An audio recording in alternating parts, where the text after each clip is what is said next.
Hey, wanna know how to turn on or off friend request notification on your Nintendo Switch? Whether you want fewer distractions while gaming or want to make sure you never miss a request from a friend.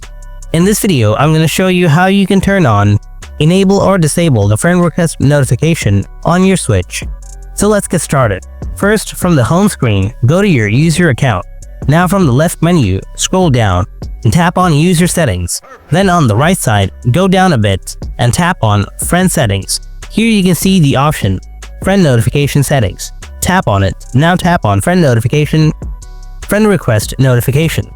If it's turned on by tapping it, it'll automatically turn off. And if you want to turn it on, again, tap on it and it will turn on. And you are done.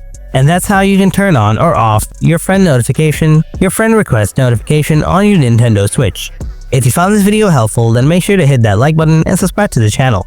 Thanks for watching. I'll see you in the next video. Until then, stay tuned and take care.